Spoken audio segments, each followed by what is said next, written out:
الحمد لله نحمده ونستعينه ونؤمن به ونتوكل عليه ونعوذ بالله من شرور أنفسنا ومن سيئات أعمالنا من يهده الله فلا مضل له ومن يضلل فلا هادي له وأشهد أن لا إله إلا الله وأشهد أن محمدا عبده ورسوله أرسله بالهدى ودين الحق ليظهره على الدين كله وكفى بالله شهيدا اللهم صل على محمد وعلى آل محمد كما صليت على إبراهيم وعلى آل إبراهيم وبارك على محمد وعلى آل محمد كما باركت على إبراهيم وعلى آل إبراهيم إنك حميد مجيد أما بعد فإن خير الكلام كلام الله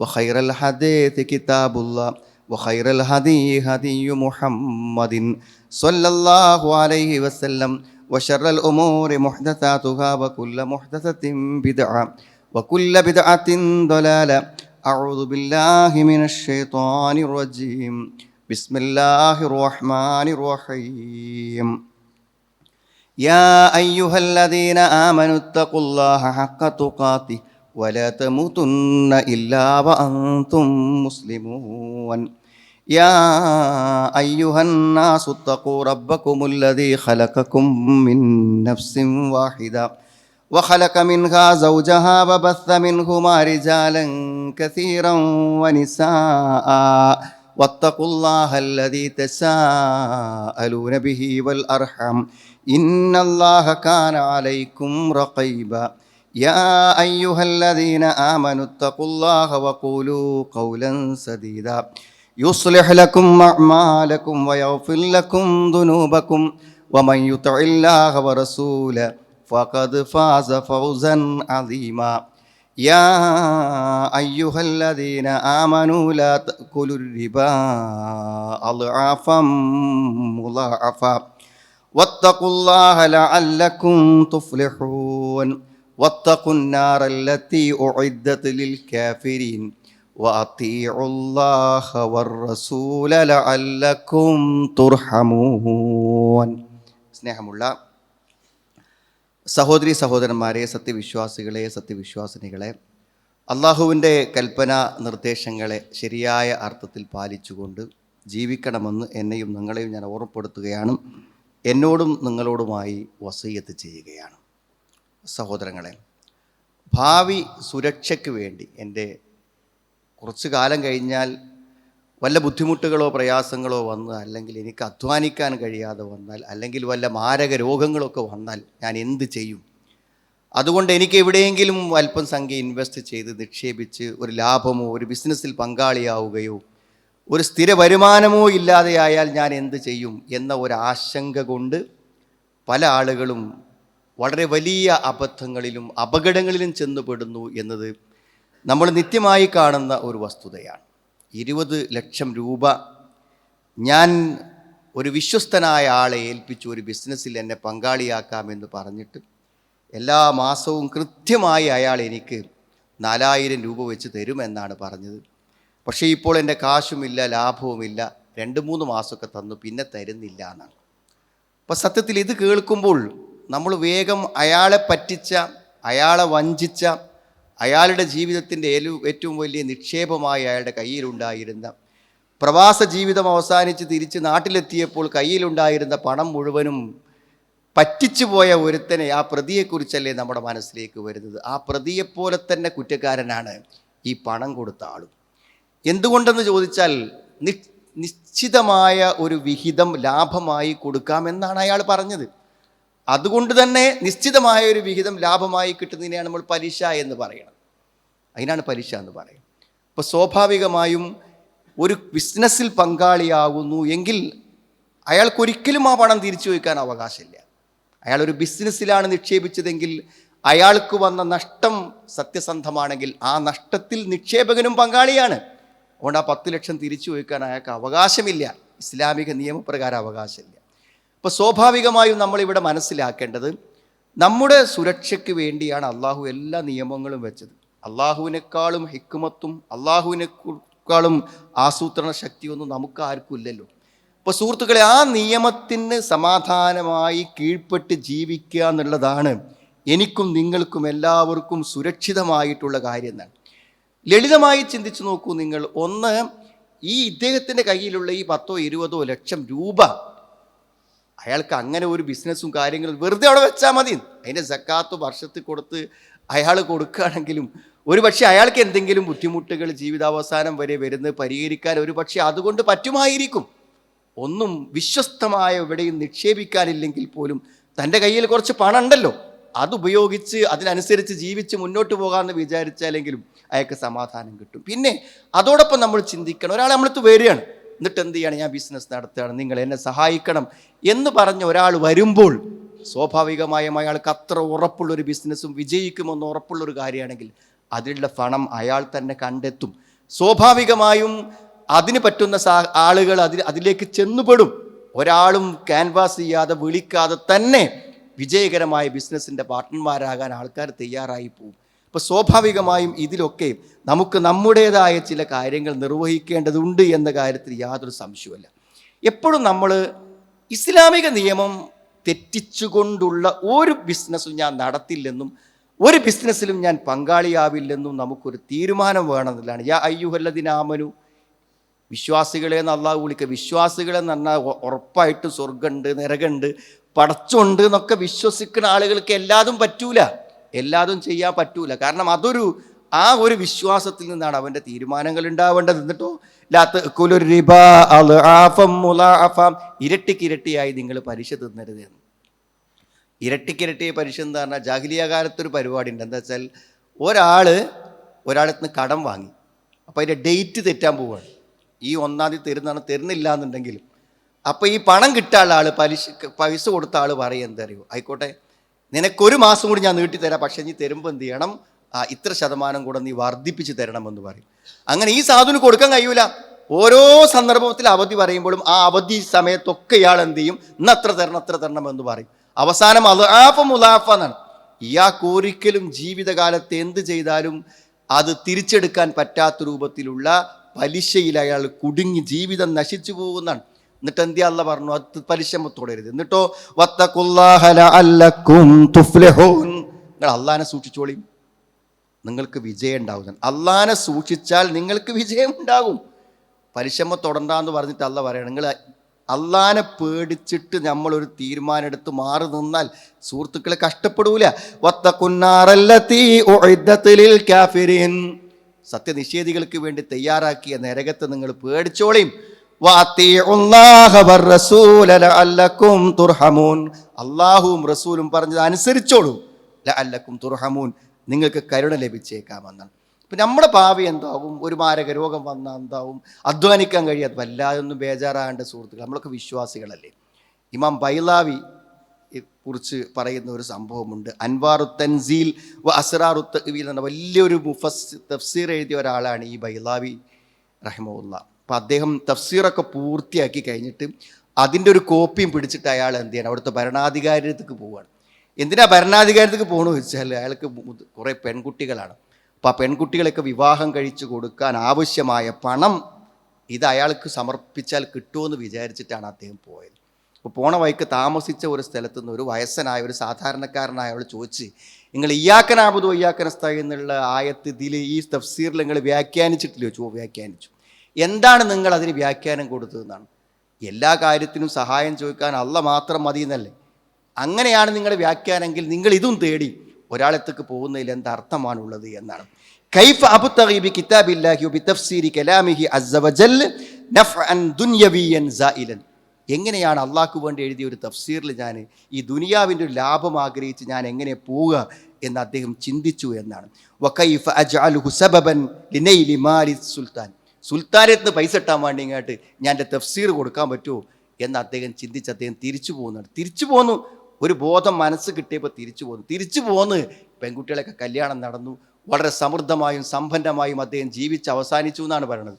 ഇതെന്തിനാ പറയണവരും കൂടെ, നമുക്കൊരു സൂക്ഷ്മതയും സത്യസന്ധതയും തഖ്വയും ഒക്കെ ഉണ്ടെങ്കിൽ സുഹൃത്തുക്കളെ നമ്മളെന്നെ ബേജാറാകണ്ട. അള്ളാഹു നമ്മുടെ കാര്യത്തിനൊക്കെ ഒരു പരിഹാരം ഉണ്ടാക്കും. ആ അള്ളാഹുവിൽ ഭരമേൽപ്പിച്ചിട്ട് നമ്മൾ മുന്നോട്ട് പോകുക. അല്ലെങ്കിൽ എന്താ അറിയും, വല്ലാതെ നമ്മൾ ഇതിലൊക്കെ ടെൻഷൻ അടിച്ചാൽ വലിയ വലിയ അബദ്ധങ്ങളിലും പ്രശ്നങ്ങളിലൊക്കെ നമ്മൾ ചെന്ന് ചേരും എന്നുള്ളതാണ്. അപ്പോൾ ഇതിലൊക്കെ ചില സൂക്ഷ്മതകൾ. ഏറ്റവും പ്രധാനമെന്ന് പറഞ്ഞാൽ, ഞാൻ നേരത്തെ പറഞ്ഞല്ലോ, ബാങ്കിൽ നിന്ന് ലോൺ എടുത്ത് പലിശക്കൊക്കെ പൈസ എടുക്കുന്നേക്കാളും നല്ല ഇപ്പം നല്ല സുഖമാണ്. ബിസിനസ്സിൽ പങ്കാളിയാക്കുക, നിശ്ചിത ലാഭം തരാമെന്ന് പറഞ്ഞാൽ ആരും കൊണ്ടുപോയി പൈസ കൊടുക്കും. എന്നിട്ട് അവിടുന്ന് ഇവിടുന്നൊക്കെ വാങ്ങി കുറച്ച് ലാഭങ്ങളൊക്കെ കൊടുത്ത് അവസാനം ഇത് വീട്ടാൻ കഴിയാതെ പിന്നെ പ്രതിസന്ധിയിലായി പോകുന്ന സ്ഥിതിവിശേഷം. എത്രയോ ആളുകൾ ജീവിതത്തിൻ്റെ വലിയ സമ്പാദ്യങ്ങൾ നഷ്ടപ്പെട്ടു പോയ ആളുകൾ. അതിലേറെ വലിയ ദുരന്തം തരും, കടക്കാരനായി മരിക്കുക എന്നുള്ളതാണ്. അതാണ് സുഹൃത്തുക്കൾ ഏറ്റവും വലുത്. ആൾക്കാരത്തൊക്കെ പണം വാങ്ങിയിട്ട് അവസാനം നമുക്ക് ഭയങ്കര വിഷമീകരം. നിങ്ങൾ ഈ മരിച്ച് മയ്യത്ത് മറ ചെയ്ത് കഴിഞ്ഞാൽ ആ മയ്യത്തിനെ കുറിച്ച് ആൾക്കാർ ചർച്ച ചെയ്യും. അപ്പോൾ എന്താ പറയുക, അയാൾക്ക് കടമുണ്ട്, വീട്ടാൻ കഴിയാത്ത കടമുണ്ട്. അയാളെ ഭാര്യയും കുട്ടികളും കുടുംബങ്ങളും ആ കടത്തെക്കുറിച്ച് ആലോചിച്ച് ചിന്തിച്ച് വിഷമിക്കണത് ആലോചിച്ച് അതിനേക്കാൾ അപ്പുറത്തേക്ക് ഒന്നുമില്ല. സുഹൃത്തുക്കൾ, നമ്മൾ മരിച്ചിട്ട് ഒരായുസ് കൊണ്ട് വീട്ടാൻ പറ്റാത്ത ബാധ്യത നമ്മുടെ പിഞ്ചു പൈതങ്ങൾക്കും ഭാര്യയ്ക്കും വിധവക്കും ഒക്കെ ഏൽപ്പിച്ച് പോവുക എന്നൊക്കെ പറഞ്ഞാൽ അതൊക്കെ മഹാദുരന്താണ്. ഒരു രക്തസാക്ഷിയാകുമ്പോൾ അയാൾ എല്ലാ പാപം പൊറുക്കും, ഇല്ല ദൈൻ കടം മാത്രം പൊറുക്കൂല. കാരണം അതിൽ കിട്ടാനുള്ളവൻ്റെ മനസ്സെന്നത് പോവില്ല. വേറുള്ളതൊക്കെ മരിച്ചു പോയില്ലെന്ന് വിചാരിച്ച് വിട്ടുവീഴ്ച ചെയ്യും. മറ്റിങ്ങനെ ചിന്തിക്കും, ആ 2 ലക്ഷം ഉണ്ടെങ്കിൽ ഇന്നിപ്പോൾ എൻ്റെ കാര്യങ്ങൾ ബോധയാൾ തരാതെ അയാൾ മരിച്ചു പോയല്ലോ എന്ന് തന്നെയാണ് നമ്മൾ മരിച്ചു പോയാലും കൊടുക്കാനുള്ളവൻ ചിന്തിക്കുക എന്ന് നമ്മൾ ആലോചിക്കണം. അതുകൊണ്ട് ഒരു നിലക്കും എന്താ പലിശ, കുല്ലു ഖറളിൻ ജറ നഫ്അൻ ഫഹുവ റിബൻ. ഇതിനേക്കാളും സമ്പൂർണ്ണമായ ഒരു നിർവചനം എന്താ പലിശക്ക്? കുല്ലു ഖറളിൻ, എല്ലാ കടവും, ജറ നഫ്അൻ, കടം കൊടുത്തോൻ്റെ എന്തെങ്കിലും ഉപകാരം കിട്ടിയാൽ ഫഹുവ റിബൻ, അത് റിബൻ. ഞാൻ ഒരാൾക്ക് പൈസ കടം കൊടുത്ത് ഇനി അതിങ്ങനെ ചോദിച്ചിട്ട് ബുദ്ധിമുട്ടാക്കേണ്ട ഒരു ചായ വാങ്ങിത്തന്നാൽ ആ ചായ പലിശയെന്നാണ് അതിൻ്റെ അർത്ഥം. അത്ര കണിശവും കൃത്യവും. സുഹൃത്തുക്കൾ, ഇതൊക്കെ നിയമം വെച്ച് എന്തിനാ വെച്ചാൽ നമ്മുടെ സുരക്ഷിതത്വത്തിനും അതേപോലെ തന്നെ നമ്മുടെ പരലോകത്തിൻ്റെ രക്ഷയ്ക്കും വേണ്ടിയാണ് ഇതൊക്കെ വെച്ചത്. എല്ലാറ്റിനുമുണ്ട് നിയമങ്ങൾ. ഇപ്പം ഏറ്റവും അധികം തട്ടിപ്പുകളും ബിസിനസ് നടക്കുന്നത് സ്വർണത്തിൻ്റെ ബിസിനസ്സിലാണ്. എന്ന് പറഞ്ഞാൽ ആളുകൾ എന്ത് ചെയ്യാണ്, ഈ സ്വർണം സ്വാഭാവികമായി അവർക്ക് ഇൻവെസ്റ്റ്മെൻറ്റ് സ്വീകരിക്കാൻ വലിയ പ്രശ്നമല്ല. കാരണം ഇന്ന് വാങ്ങി കുറച്ച് സ്വർണം വാങ്ങിയിട്ടാൽ എന്താ അറിയൂ, എന്തായാലും 2 കൊല്ലം കഴിയുമ്പോൾ ആ സ്വർണത്തിന് വില വർദ്ധിക്കുന്ന വില വർധനവ് തന്നെ കൊടുത്താൽ നമ്മളെ പാർട്ട്നേഴ്സിനെ പിരിക്കാൻ പറ്റും. പക്ഷെ അങ്ങനെ ഒരു പരിപാടി ഇല്ല കേട്ടോ. നമ്മൾ ഏത് ബിസിനസ്സിൽ ചേരുകയാണെങ്കിലും ആ ബിസിനസ്സിൽ എത്രയാണ് ലാഭം, എത്രയാണ് എൻ്റെ പാർട്ട്ണർഷിപ്പ്, 1% പാർട്ട്ണർഷിപ്പ് എങ്കിൽ ലാഭത്തിൻ്റെ 1% എനിക്ക് കിട്ടും. 1% എനിക്ക് പാർട്ട്ണർഷിപ്പ് എങ്കിൽ അത് മുഴുവൻ നശിച്ചാൽ 1% എനിക്ക് നഷ്ടം വരുള്ളൂ, 1% എനിക്ക് നഷ്ടം വരുള്ളൂ. അപ്പോൾ അതിന് കൃത്യമായ നിയമങ്ങളും കാര്യങ്ങളും വേണം എന്നേത് കാര്യത്തിലും ഒരു നിബന്ധന നമുക്ക് വെച്ചിട്ടുണ്ട്. അപ്പോൾ ഇതൊക്കെ നമ്മൾ വളരെ സൂക്ഷ്മതയോടുകൂടെ പോകണം. പിന്നെ എപ്പോഴും എന്താണെന്ന് ചോദിച്ചാൽ, എങ്ങനെ എന്തെങ്കിലുമൊക്കെ പാർട്ട്ണർഷിപ്പിലൊക്കെ നമ്മൾ ചേരണം എന്ന് ഉദ്ദേശിക്കുകയാണെങ്കിൽ ഇസ്ലാമികമായും ഭൗതികമായും ചിന്തിക്കേണ്ട കാര്യങ്ങൾ വേണം. ഒന്ന്, അതിനെന്തായിരിക്കണം, വളരെ കൃത്യമായ എഗ്രിമെൻറ്റുമാണ്. ഒരു സംശയക്കാര്യത്തില്ല, തരാണ്ട് എന്നതിന് പോലും തെളിവില്ല ആൾക്കാർക്ക്. വളരെ കൃത്യമായി ഇരുന്ന് അതിൻ്റെ നിബന്ധനകൾ എഴുതിയിട്ടേ പറ്റുള്ളൂ എന്നാണ്. എന്താ പറയാൻ കാരണം നിങ്ങൾ, സാധാരണഗതിയിൽ ഖുർആനിലെ ഏറ്റവും വലിയ ആയത്തു ദൈനാണ്, അൽ-ബഖറയിൽ. അതായത് കടം കൊടുക്കുക പറഞ്ഞാൽ നമുക്ക് പരിചയമുള്ള ബന്ധങ്ങളുടെ അടിസ്ഥാനത്തിലല്ലേ സുഹൃത്തുക്കളെ കടം കൊടുക്കുക. നമുക്ക് പരിചയമുള്ള വിശ്വാസമുള്ള ആൾക്കാർ നമ്മൾ കടം കൊടുക്കുക. ആ കടം കൊടുക്കുമ്പോൾ പോലും യാ അയ്യുഹല്ലദീന ആമനു ഇദാ തദായൻതും ബിദൈനിൻ ഇലാ അജലിൻ മുസമ്മം ഫക്തുബൂഹ്. ഒരു നിശ്ചിത സമയത്തേക്ക് നിങ്ങൾ കടം കൊടുക്കുകയാണെങ്കിൽ നിങ്ങളത് എഴുതി വെക്കണം എന്ന് സൂറത്തുൽ ബഖറയിൽ 282 ആയത്തിലുണ്ട്. ആലോചിക്കുന്നത് ഒരു സുന്നത്താണ്, ഒരു കൂലി കിട്ടും. തരും എന്നൊക്കെ നമുക്ക് 100% ഉറപ്പുണ്ടെങ്കിലും വെറുതെ ഒരു പേപ്പർ എടുത്ത് എഴുതി ഒപ്പിട്ടാലേ അതിന് കൂലി കിട്ടും ആ കടം കൊടുക്കുന്നതിന്. ഇസ്ലാമികമായ ഒരു സുന്നത്ത്, അള്ളാഹ് ഖുർആനിൽ കൽപ്പിച്ചൊരു കാര്യം നമ്മൾ നടപ്പിലാക്കില്ല, ഇതിന് പ്രതിഫലം കിട്ടും. അപ്പോൾ അതിന് കൃത്യമായ വ്യവസ്ഥകളുടെ അടിസ്ഥാനത്തിലേ നമുക്ക് ഇടപാടുകൾ നടത്താൻ പറ്റുള്ളൂ എന്നാണ് ഇസ്ലാമിൻ്റെ നിയമം. ഞാൻ പറയാം, വളരെ കറക്റ്റായിട്ട് ആ എഗ്രിമെൻ്റ് എഴുതാതിരിക്കുമ്പോൾ എന്താ നിങ്ങൾ, നമ്മൾ ഓരോ സംശയവും തീരും. നമുക്ക് എന്തൊക്കെ ആശങ്ക ഉണ്ടോ ആ ആശങ്കക്ക് മുഴുവനുള്ള മറുപടി വളരെ കറക്റ്റായിട്ട് നമ്പറിട്ട് എഴുതിയിട്ടാണ് ഒരു എഗ്രിമെൻറ്റ് പൂർത്തിയാകേണ്ടതെന്ന് നമ്മൾ മനസ്സിലാക്കണം. അതേപോലെ തന്നെ ആർക്കാണോ നമ്മൾ കൊടുക്കുന്നത്, ഏതെങ്കിലും ഉസ്താദുമാരോ മൗലവിമാരോ വിശ്വസ്തന്മാരോ വന്ന് പറഞ്ഞാൽ ബിസിനസ് ചേരേണ്ടവരല്ല നമ്മളൊന്നും. തരും എന്തിലാണോ നമ്മൾ പണം നിക്ഷേപിക്കുന്നത് അതിനെക്കുറിച്ച് വളരെ കൃത്യമായി നമ്മൾ അന്വേഷിക്കണം എന്നാണ്. എത്രയോ ബിസിനസ്സുകളെയും കച്ചവടങ്ങളെയൊക്കെ ഇസ്ലാം നിരോധിച്ച് എന്താ പറയുക, ഖററ് വരുന്നതുകൊണ്ടാണ്. അത് ഇസ്ലാമിക കച്ചവടത്തിൻ്റെ അടിസ്ഥാനപരമായ ഒരു കാര്യമാണ്. ഖററ് ഉണ്ടാവുക. ഖററ് എന്ന് പറഞ്ഞാൽ എന്താണ് അറിയോ, വഞ്ചന. അത് സുതാര്യത വേണം. എന്ത് കച്ചവടത്തിലാണ് ഞാൻ പൈസ കൊണ്ടുപോയത്, ഇത് എങ്ങനെ ഇവർക്ക് ലാഭം കിട്ടുക, ഇത് എവിടെയാണ് ഇതിൻ്റെ ബിസിനസ് നടക്കുന്നത്, എങ്ങനെയാണ് ഇതിൻ്റെ, എന്താണ് ഈ സാധനം, അത് വിൽക്കാൻ പറ്റിയ സാധനമാണ്, വിൽക്കാൻ പറ്റുക, ഇതൊക്കെ അറിയാതെ ഇതൊരു ബിസിനസ്, അതൊരു പ്രത്യേക ബിസിനസ്സാണ്, ഈ പൈസ അന്നോ എനിക്ക് ലാഭം കിട്ടും എന്ന് പറഞ്ഞൊരു ബിസിനസ് ചേരാൻ നമുക്ക് പറ്റൂല എന്നാണ്. സുതാര്യമായിരിക്കണം എന്ന്. ഒരു കുളത്തിലെ മത്സ്യം, ഈ മത്സ്യം അണയ്ക്കാൻ 1 ലക്ഷത്തിന് വിറ്റു എന്ന് പറയാൻ പറ്റൂല. അങ്ങനെ എത്ര മത്സ്യം ഉണ്ടെന്ന് അറിയോ? അറിയില്ല. ആ മത്സ്യം പിടിച്ചേ വിൽക്കാൻ പറ്റുള്ളൂ. അതുകൊണ്ട് അങ്ങനെ ഒന്നിച്ച് വിൽക്കാൻ പറ്റാത്തത്, ഒന്നിച്ച് വിൽക്കാൻ പറ്റാത്തത് എന്തുകൊണ്ടാണെന്ന് വെച്ചാൽ അതിൽ എത്ര ഉണ്ട് നമുക്ക് അറിയില്ല. വളരെ കൃത്യമായ സുതാര്യമായ ഒരു ബിസിനസ് അല്ലാതെ ഒരു മുസ്ലിമിന് ഇസ്ലാമികമായി നടത്താൻ പറ്റില്ല എന്നാണ്. എന്തെങ്കിലും നിലക്ക് നമ്മൾ ഒരാളെ ബിസിനസ് ചേർക്കുമ്പോൾ ഓനെ പറ്റിക്കണം എന്ന് മനസ്സിൻ്റെ ഉള്ളിൽ എവിടെയെങ്കിലും വിചാരിച്ചിട്ടുണ്ടെങ്കിൽ നിങ്ങൾ ആലോചിച്ചോളൂ, മൻ ഗശ്ശന ഫലൈസ മിന്ന, ആരെങ്കിലും വഞ്ചിച്ചാൽ അവൻ എന്നിൽപ്പെട്ടവനല്ല. സുഹൃത്തുക്കൾ, ഒരിക്കലും ഒരാളെ അറിഞ്ഞുകൊണ്ട് ഒരാളുടെ അധ്വാനിച്ച പണം എന്ത് ചെയ്യാൻ പറ്റില്ല, നമ്മൾ ഒരിക്കലും പറ്റിച്ചെടുക്കാൻ പറ്റില്ല. കൊടുക്കുന്ന ആളും വാങ്ങുന്ന ആളും ഒക്കെ ശ്രദ്ധിക്കണമെന്നാണ്. പിന്നെ കണക്കില്ലാത്ത ലാഭങ്ങൾ, അങ്ങനെ ഒരു പരിപാടിയില്ല. ഒരിക്കലും നമുക്ക് നിശ്ചയിക്കാൻ പറ്റാത്ത അത്രയും ഭയങ്കര ലാഭമൊക്കെ പറഞ്ഞു വരുമ്പോൾ നിങ്ങൾ അതിനെപ്പറ്റി ഒരു 4 വട്ടം ആലോചിക്കണം എന്നുള്ളതാണ്. കാരണം നമ്മളെ സംബന്ധിച്ചിടത്തോളം യാ അയ്യുഹല്ലദീന ആമനു ലാ തഅകുലു അംവാലക്കും ബൈനക്കും ബിൽ ബാത്തിൽ, അന്യോന്യം എന്തറിയും, നമ്മളത് വേറൊരാളും ഹറാമായി തിന്നുക, അയാളത് നമ്മൾ ഹറാമായി തിന്നുക. ഒരിക്കലും നമ്മളത് വേറൊരാൾക്കും തിന്നാൻ കൊടുക്കേണ്ട കാര്യമില്ല. മറ്റുള്ളവൻ്റെത് നമ്മളതിലും വരാതിരിക്കാൻ നമ്മൾ എന്ത് ചെയ്യണം, വളരെ കൃത്യമായി നമ്മൾ ശ്രദ്ധിക്കണം. പിന്നെന്താ അറിയോ, ഏതെങ്കിലും ഒരു ബിസിനസ്സിൻ്റെ ഭാഗമാണ് നമുക്ക്, ആ ബിസിനസ്സിൻ്റെ അക്കൗണ്ടുകളും മറ്റു കാര്യങ്ങളൊക്കെ ഓഡിറ്റ് ചെയ്യാനുള്ള അവകാശം നമുക്കുണ്ടാവും. നമ്മൾ ആ കച്ചവടത്തിൻ്റെ ഓണറാണ്. നമുക്ക് എപ്പോൾ ചെന്ന് ചോദിച്ചാലും അതിൻ്റെ കണക്കും അതിൻ്റെ കാര്യങ്ങളും വളരെ കൃത്യമായി പരിശോധിക്കാനും, ഇപ്പം എത്രയാണ് വരുമാനം, ഡെയിലി എത്രയാണ്, ദിവസം എത്രയാണ് കിട്ടുന്നത്, എത്രയാണ് പോണത് എന്ന് പരിശോധിക്കാനുള്ള അധികാരം ആർക്കുണ്ട് അറിയും? ആ കച്ചവടത്തിൻ്റെ ഭാഗമാകുന്ന ഒരാൾക്കുണ്ട് എന്നാണ്. കാരണം അതൊരു അമാനത്താണ്. അമാനത്ത് എന്ന് പറഞ്ഞാൽ ഇസ്ലാമിൽ ഭയങ്കര പ്രധാനപ്പെട്ട കാര്യമാണ്. എന്താ പറയുക, ഈ അമാനത്തിലൊക്കെ വീഴ്ച വരുത്തിയ ആളുകൾ സിറാത്തിലൂടെ കടന്നു പോകാൻ പറ്റില്ല എന്നാണ്. സിറാത്തിലൂടെ അവർക്ക് കടന്നു പോകാൻ പറ്റില്ല. അള്ളാഹു വ്യക്തമായി ഖുർആനിൽ പറഞ്ഞ കാര്യമാണ്, ഇന്നല്ലാഹ യഅ്മുറുക്കും അൻ തുഅദ്ദുൽ അമാനാതി ഇലാ അഹ്ലിഹാ, അമാനത്തുകൾ വിശ്വസിച്ചേൽപ്പിച്ച കാര്യങ്ങളെ നിങ്ങൾ അതിൻ്റെ ഉത്തരവാദിത്തപ്പെട്ട ആളെടുത്ത് തരും. അപ്പോൾ ഇയാൾ പണം നമ്മളെടുത്ത് തരുമ്പോൾ എന്താ അറിയുമോ, അത് നമ്മുടെ ഒരു ഉത്തരവാദിത്തമാണ്. അയാളുടെ പണം ഏറ്റെടുത്ത് വിശ്വസ്തമായി നമ്മൾ വാങ്ങിയതാണ്. അതുകൊണ്ട് എന്താ അറിയുമോ, ഈ ഏൽപ്പിച്ചവനാണെങ്കിലും നമുക്കാണെങ്കിലും സുതാര്യമായി അയാൾക്കത് പരിശോധിക്കാനും അറിയാനും നാളെ ഒരു ആക്ഷേപം പറയാൻ പറ്റാത്ത രൂപത്തിൽ വളരെ കൃത്യമായി അത് പരിശോധിക്കാനുള്ള കാര്യങ്ങൾ വേണം. പിന്നെ ഇതിൽ നിന്ന് പുറത്തു പോകും, എന്തെങ്കിലും ഇപ്പോൾ ഈ കച്ചവടം അവസാനിപ്പിക്കേണ്ടി വരികയും അല്ലെങ്കിൽ നമുക്ക് നമ്മുടെ പണം ആവശ്യമായി വരികയും ചെയ്യുകയാണെങ്കിൽ അതിനൊരു നിയമം വേണം. ഇതൊക്കെ എന്താ പറയുക, കച്ചറയായി പിരിഞ്ഞ് പൈസ ഇട്ടാതെ കാണുന്ന സമയത്ത് അതിനെപ്പറ്റി ആലോചിക്കണം. നമ്മൾ കൊടുത്ത പണം പാർട്ട്ണർഷിപ്പിൽ മുഷാറക്കയിൽ നമ്മൾ ചേർന്ന പണം നമുക്ക് എപ്പോൾ തിരിച്ചു കിട്ടും, എങ്ങനെ തിരിച്ചു കിട്ടും എന്നതിനെക്കുറിച്ച് കൃത്യമായ കരാർ എഴുതി, അത് പ്രകാരം മാത്രമേ പൈസ ചോദിക്കാൻ പറ്റുള്ളൂ. അത് പറയും. വെറുതെ ചിന്തിച്ച് നോക്കും നിങ്ങൾ, ഈ 10 ലക്ഷം 20 ലക്ഷം കൊടുത്തിട്ട് നിശ്ചിത ലാഭം വെച്ച ആളോട് ഇത് അവസാനം ഈ കച്ചവടം തകരാറായാൽ എന്താ ചെയ്യേണ്ടത് അന്ന് ചോദിച്ചോ? ഈ കച്ചവടം തകരാറായാൽ എന്താ ചെയ്യേണ്ടത്? അതെന്താ ചോദിക്കാത്തത്? കാരണം വാങ്ങണം പാർട്ട്ണർഷിപ്പായിട്ടല്ല പൈസ വാങ്ങണത്, കൊടുക്കണോൻ നഷ്ടം ഏൽക്കാമെന്ന നിലക്കല്ല കൊടുക്കണത്. അവൻ ഈ പൈസ സുരക്ഷിതമായി പിന്നെ കിട്ടണം, അതുപോലെ ലാഭം വേണം. ഇതൊന്നും ഒരു നിലക്കും ഇസ്ലാമിക നിയമങ്ങൾ പാലിക്കപ്പെടാത്ത കാര്യങ്ങളാണ്. അപ്പം എന്തിനാണ് ഈ നിയമങ്ങൾ വെക്കുന്നത്? അൽ മുസ്ലിമൂന അലാ ശുറൂത്തിഹിം, ഇസ്ലാമിൻ്റെ നിയമങ്ങൾക്ക് വിരുദ്ധമല്ലാത്ത എന്ത് നിബന്ധന നമ്മൾ വെച്ചാലും ആ നിബന്ധന പാലിക്കാൻ ഒരു മുസ്ലിം ബാധ്യസ്ഥനാണ്. ഇല്ലെങ്കിൽ പരലോകത്ത് നിന്ന് പടച്ചോൻ കൈകാര്യം ചെയ്യും.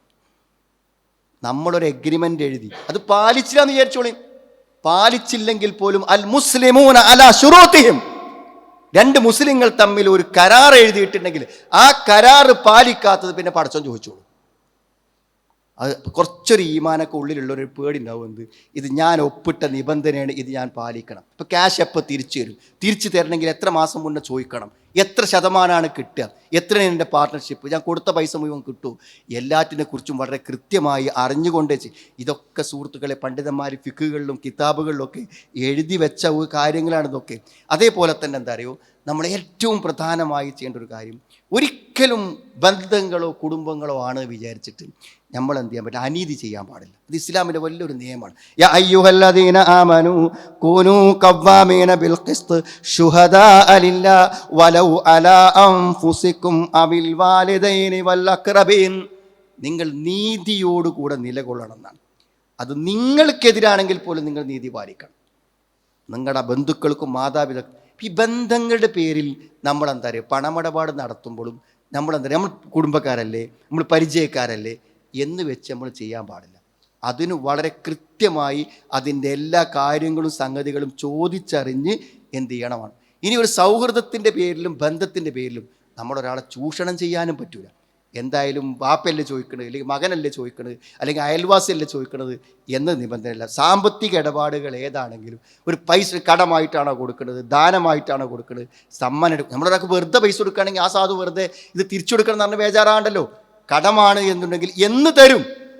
ആ ചോദ്യം നമ്മൾ ചോദിച്ചിട്ടേ കടം കൊടുക്കാൻ പറ്റുള്ളൂ. ഇല അജലി മുസമ്മൻ, ഒരു നിശ്ചിത സമയം എപ്പോഴാണത് തിരിച്ചു തരിക എന്ന് ചോദിക്കണം. അതേപോലെ ഇസ്ലാമിലൊരു കാര്യം ഉണ്ടെന്ന് അറിയും, നമുക്കറിയാത്തി പോയിട്ട് നമ്മൾ വീഴാൻ പാടില്ല. നമ്മൾ ചോദിച്ച് പഠിക്കണം, മനസ്സിലാക്കണം. നമ്മളിപ്പോൾ ഒരു സ്ഥലം വാങ്ങുമ്പോൾ അതിൻ്റെ ഒരു ആധാരം ശരിയായ രേഖയാണെന്ന് പരിശോധിക്കണമെങ്കിൽ എന്ത് ചെയ്യും? ഒരു അഡ്വക്കേറ്റ് കാണിക്കും.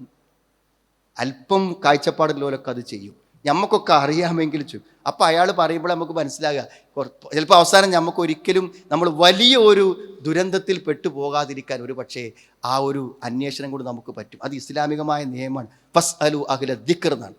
ഫസ് അലു അഖില ദിക്ർ. ഇതിൻ്റെ വ്യാഖ്യാനം നിങ്ങൾ പണ്ഡിതന്മാരെ ചോദിക്കണം. മതപരമായ കാര്യങ്ങൾ അതേതായാലും പണ്ഡിതന്മാരെ ചോദിക്കാൻ പറ്റുള്ളൂ. ഓരോന്നിൻ്റെയും എക്സ്പെർട്ട് ആരാണോ, അതന്നെ നാസിർ സയ്യിദ് റഹ്മത്തുള്ളാഹി പറയുന്നുണ്ട്. ഓരോന്നിലെയും വിദഗ്ധന്മാരാരാണോ ഓരോട് ചോദിക്കാതെ നമുക്ക് അറിയാത്തി പോയിട്ട് പെടാൻ പറ്റില്ല. നമ്മൾ ചോദിക്കണം എന്നാണ്. നമുക്കറിയാത്ത കാര്യങ്ങൾ നമ്മൾ ഉപദേശിച്ചു. ഞാൻ എങ്ങനെ ഒരു പരിപാടിക്ക് ഇറങ്ങുന്നുണ്ട്, അതിൻ്റെ നിയമപരമായ വശങ്ങൾ എന്താണെന്ന് ചോദിച്ചുകൊണ്ട് മാത്രമേ ഉള്ളൂ.